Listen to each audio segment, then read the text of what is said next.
Okay, understand. ஒரு பர்சனுக்கு ஒரு இன்சூரன்ஸ் தான் இருக்கணும்னு அவசியம் கிடையாது. ஒன்னுக்கு மேற்பட்ட இன்சூரன்ஸ் இருக்கலாம், 2, 3, 4 கூட இருக்கலாம். ஓகேவா? அந்த மாதிரி சுச்சுவேஷன்ல அதே பர்சனுக்கு 2 இன்சூரன்ஸ் இருக்குன்னு வச்சுக்கோங்க. ஒரு எக்ஸாம்பிள், அதுல ஒரு சர்வீஸ்க்கு $100 அலோட். மேக்சிமம் அந்த டாக்டர் பண்ண சர்வீஸ்க்கு வந்து $100 கொடுக்கலாம் இன்சூரன்ஸ் பே பண்ணலாம் அப்படின்னு அலோவ் பண்ணியிருக்காங்கன்னு ஒரு எக்ஸாம்பிளுக்கு வச்சுக்கோங்க. இப்போ என்னன்னா 2 இன்சூரன்ஸ் இருக்கிறதுனால 2 இன்சூரன்ஸுமே $100 பே பண்ண வாய்ப்பு இருக்கு. ஸோ அந்த மாதிரி சுச்சுவேஷன்ல to avoid duplication of payment from 2 insurance, அதனால கோஆர்டினேஷன் ஆஃப் பெனிஃபிட்ஸ் அப்டேட்னு ஒன்று உள்ள வரும். அதில் என்ன சொல்லுவாங்கன்னா, நீ பிரைமரியா இரு, நான் செகண்டரியா இருக்கேன், நீ 70 பே பண்ணு, மீதி இருக்கிற அமௌண்ட் 30 நான் பே பண்றேன். ஸோ அந்த டோட்டல் அலோட் அமௌண்ட் 100யும் பிரைமரி 70 செகண்டரி 30 சொல்லிட்டு ஒரு contract between insurance. So primary and செகண்டரியோட கோஆர்டினேட் பண்ணி அந்த பெனிஃபிட்ஸ் எப்படி 2 பேரும் ஷேர் பண்ணிக்கிறாங்கன்ற பேர் தான் கோஆர்டினேஷன் ஆஃப் பெனிஃபிட்ஸ். இதை வந்து பேஷண்ட் மோஸ்ட் ஆஃப் த இன்சூரன்ஸ்க்கு வந்து அப்டேட் பண்ணிக்கிட்டே இருக்கணும். மோஸ்ட்லி பார்த்தீங்கன்னா ஆனுவலின்னு வாங்க, எவ்ரி இயர். ஏன்னு கேட்டிங்கன்னா இப்போ ஒரு பாலிசி தான் இருக்கும். மேபி ஃபியூச்சர்ல அந்த பேஷண்ட் இன்னொரு பாலிசி வேற ஏதாச்சும் ஒரு இன்சூரன்ஸ்ல இருந்து எடுக்கலாம்னு வாய்ப்பு இருக்கும். ஸோ அந்த மாதிரி சுச்சுவேஷன்ல அந்த ஆல்ரெடி இருந்த இன்சூரன்ஸுக்கு இன்ஃபர்மேஷன் தெரியாது. ஸோ அந்த மாதிரி சுச்சுவேஷனுக்காக தான் ஆனுவலா every year patient should update, call the insurance. இது மாதிரி இருக்கோ இல்லையோ, புது இன்சூரன்ஸ் எடுத்திருக்காங்களோ இல்லையோ, அது மேட்டர் இல்லை. பட் ஆனால் பேஷண்ட் வந்து எவ்ரி இயர் இருக்கிற இன்சூரன்ஸ் கிட்ட கால் பண்ணி கோஆர்டினேஷன் ஆஃப் பெனிஃபிட்ஸ் சொல்லி பெனிஃபிட்ஸ் டிபார்ட்மெண்ட்ல இப்போ வரைக்கும் எந்த இன்சூரன்ஸ் இல்லைன்னு சொல்லிட்டு நீங்க தான் பிரைமரி அப்படின்னு சொல்லிடலாம். இல்லைனா நான் இன்னொரு இன்சூரன்ஸ் எடுத்திருக்கேன், அவங்க செகண்டரி, நீங்க தான் வழக்கம் போல பிரைமரி சொல்லிட்டு அப்டேட் பண்ணணும். ஸோ இதை வந்து ஆனுவலா பண்ணணும். மோஸ்ட் ஆஃப் த இன்சூரன்ஸ் வந்து ஆனுவலா பண்ண சொல்லுவாங்க. அப்படி பண்ணலைன்னா டினை வரும். அதுதான் இன்னைக்கு டாபிக் பார்க்க போறோம். So welcome back to V Buildings. வாங்க வீடியோக்குள்ள போலாம்.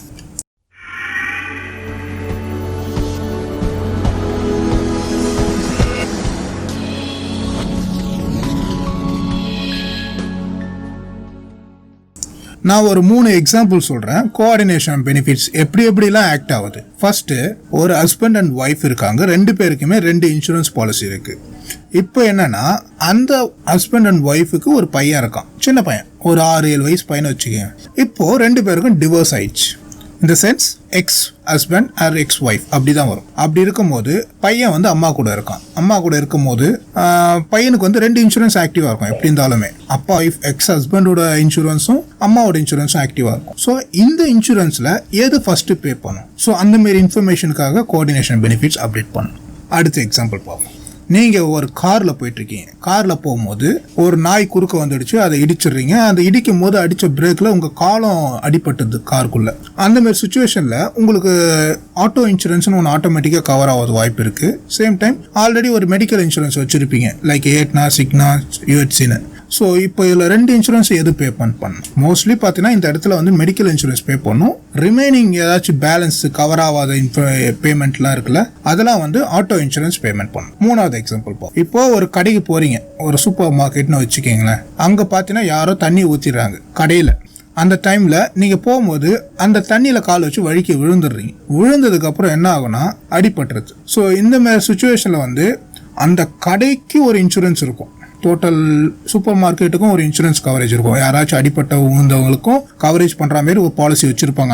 அந்த கடையில என்ன நடந்தாலும் ஒரு பாலிசி ஒன்று இருக்கும். அந்த நேரத்தில் வந்து அந்த கடையோட இன்சூரன்ஸ் பாலிசி வந்து உங்களுக்கு ட்ரீட்மெண்ட் பண்ணும். இதுக்கு பேர் வந்து சப்ரோகேஷன் சொல்லுவாங்க. இது வந்து ஒரு ரீப்ளேஸ்மெண்ட் ஆஃப் த இன்சூரன்ஸ். ஒரு இன்சூரன்ஸ் பண்ண வேண்டிய இன்னொரு இன்சூரன்ஸ் பே பண்ணும், தேர்ட் பார்ட்டின்னு சொல்லுவாங்க அதுக்கு பேர். ஸோ இந்த 3 எக்ஸாம்பிள் புரிஞ்சதா எப்படிலாம் கோஆர்டினேஷன் ஆஃப் பெனிஃபிட்ஸ் உள்ள வருதுன்னு?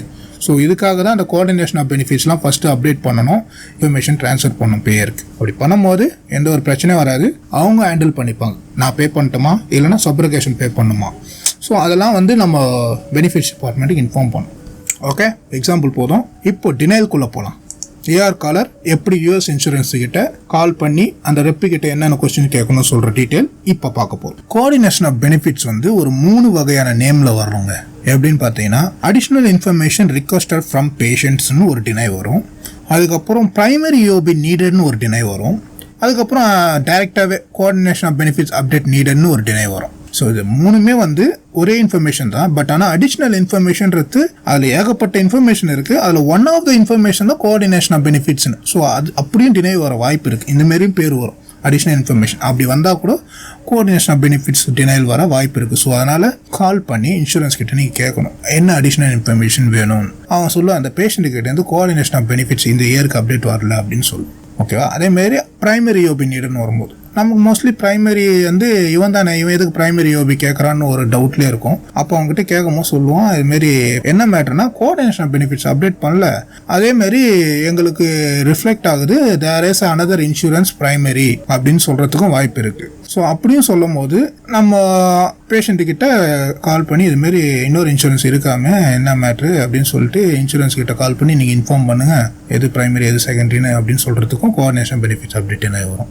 மூணாவது ஸ்ட்ரைட்டாகவே கோஆர்டினேஷன் பெனிஃபிட்ஸ் அப்டேட் நீடுன்னே வரும். ஸோ இப்படி தான் டினைல்ஸ் வந்து நேம்ஸ் டிஃபர் ஆகும். ஸோ எது வந்தாலுமே நம்ம கால் பண்ணி கன்ஃபார்ம் பண்ணணும் என்ன இன்ஃபர்மேஷன் வேணும் எக்ஸாக்டானு. ஓகேவா?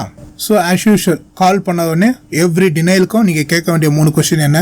Claim receive date, claim deny date and reason for the denial. இது 3 கேட்டதுக்கப்புறம் இப்போ நம்ம டினைலுக்கு வருவோம். என்ன சொல்கிறோம்? Rep additional information requested from patient சொல்கிறோம். நீங்கள் கேட்க வேண்டிய அடுத்த question so what information you needed from patient அப்படின்னு கேட்கணும். அவன் சொல்லுவான் இதுமாரி கோஆர்டினேஷன் ஆஃப் பெனிஃபிட்ஸ் அப்டேட் தேவைப்படுது அப்படின்னு. ஓகே, இந்த சமயத்தில் தான் நீங்கள் கேட்க வேண்டிய 3 இம்பார்ட்டன்ட் கொஸ்டின் இந்த டினைலுக்கு இம்பார்ட்டன்ட் என்னன்னா, have you sent letter to patient?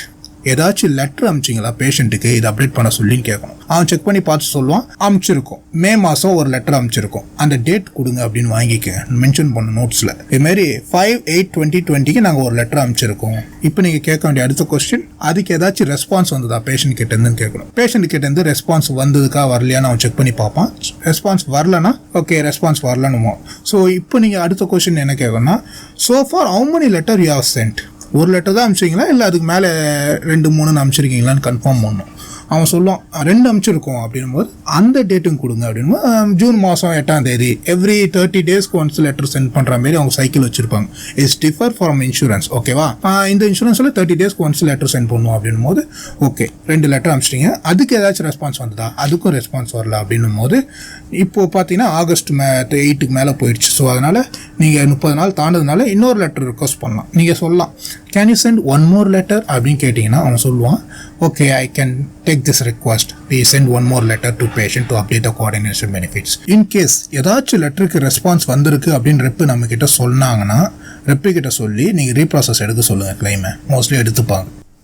அடிஷ்னலாக பேஷண்ட் வந்து இதை எப்படி அப்டேட் பண்ணணும் அப்படின்னு கேட்டிங்கன்னா ரெப்பு என்ன சொல்லுவான்னா, பேஷண்ட் வந்து பெனிஃபிட்ஸ் டிபார்ட்மெண்ட் கால் பண்ணாலே போதும், வேர்பலாகவே அப்டேட் பண்ணிக்கலாம். ஸோ அந்த பெனிஃபிட் டிபார்ட்மெண்ட்டோட ஃபோன் நம்பர் வேணும்னு சொல்லிட்டு நீங்கள் ரெப்பீட் கேட்டீங்கன்னா அவங்க கொடுப்பாங்க, வாங்கிட்டு மென்ஷன் பண்ணிக்க. இப்போ ரொம்ப ரொம்ப இம்பார்ட்டன்ட் இந்த டினைலுக்கு ரொம்ப இம்பார்ட்டன்ட் கொஸ்டின்னா இதுதான். என்னன்னு பார்த்தீங்கன்னா last time coordination of benefits update பண்ண டேட் எனக்கு வேணும் அப்படின்னு கேளுங்க. when was the last updated அப்படின்னு சொல்லிட்டு கேட்டிங்கன்னா அவங்க செக் பண்ணி சொல்லுவாங்க இதுமாதிரி லாஸ்ட் இயர் February மாதம் அப்டேட் பண்ணியிருக்காங்க பேஷண்ட் அப்படின்னு சொல்லுவாங்க. மென்ஷன் பண்ணி நோட்ஸில் மென்ஷன் பண்ணிக்கங்க. அதுமாரி லாஸ்ட் டைம் அப்டேட் பண்ணியிருக்காங்க. நம்மளுடைய டேட்டா சர்வீஸ் ஏப்ரல் மாதம். ஸோ February to February தான் மோஸ்ட்லி எல்லா இன்சூரன்ஸும் 1 இயர்க்கு ஒன்ஸ் அப்டேட் பண்ணுற மாதிரி வச்சிருக்கிறதுனால கரெக்டான டினைல். ஸோ நோட்டில் மென்ஷன் பண்ணிக்கங்க. நெக்ஸ்ட் முன்னாடி பில்லிங் சம்மரி இருக்குல்ல, பேஷண்டோட ஹிஸ்ட்ரி இருக்குல்ல, அதை ஃபுல்லாத்தையும் செக் பண்ணுங்கள். செக் பண்ணி பார்த்துட்டு ஏதாச்சும் ஒரு சர்வீஸ் டேட் ஐ மீன் ஏப்ரல் மாதம் முன்ன பின்ன நியர்பை அந்த டேட்டா சர்வீஸுக்கு ஏதாச்சும் ஒரு பேமெண்ட் அந்த இன்சூரன்ஸ் கிட்டேருந்து வந்திருக்கான்னு செக் பண்ணுங்கள். பர்டிகுலர் சிபிடி வச்சு செக் பண்ணணும்னு அவசியம் இல்லை. ஏன்னா கோஆர்டினேஷன் ஆஃப் பெனிஃபிட்ஸ்ன்றது எல்லா சர்வீஸ்க்குமான பொதுவான டினைல் அது. ஸோ அதனால் இந்த சிபிடி கோடுக்காக நீ செக் பண்ணணும்னு அவசியம் இல்லை. எந்த சர்வீஸ் இருந்தாலும் சரி இந்த இன்சூரன்ஸ் கிட்டேருந்து ஏதாச்சும் ஒரு சர்வீஸுக்கு பேமெண்ட் வந்திருந்தா நீங்கள் ரெப்பி கிட்ட மென்ஷன் பண்ணலாம். பாருங்கள் இந்த பர்டிகுலர் டேட்டா சர்வீஸ்க்கு மே மாதம்னு வச்சுக்கோங்க, நம்ம சர்வீஸ் ஏப்ரல், இந்த வருஷம் ஏப்ரல், இதேமாரி இந்த வருஷம் மே மாதம் ஒரு பேமெண்ட் வந்திருக்கு அப்படின்னா அந்த டேட்டா சர்வீஸை கொடுங்க. இந்த ஏப்ரல் மே மாதம் டேட்டா சர்வீஸ்க்கு பேமெண்ட் வந்திருக்கு, ஸோ கொஞ்சம் ப்ளீஸ் செக்னு சொல்லும்போது நம்ம பேமெண்ட் வந்திருக்குன்னா அப்போ நீங்கள் அந்த சமயத்தில் ரீப்ராசஸ் எடுக்க சொல்லலாம். சப்போஸ் எதுவுமே வரல இந்த வருஷத்துக்கு எந்த ஒரு பேமெண்ட்டும் வரல அப்படின்னும் போது கரெக்டான டினைல் தான்.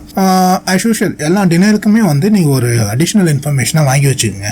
Appeal information like appeal mailing address and appeal timely filing limit. இது வந்து இப்படியே கேட்கலாம். For my documentation purpose could you provide me the appeal mailing address and appeal timely filing limit. அதுக்கப்புறம் கிளைம் நம்பர், கால் reference number, அதுக்கப்புறம் EOB request பண்ணுங்கள்.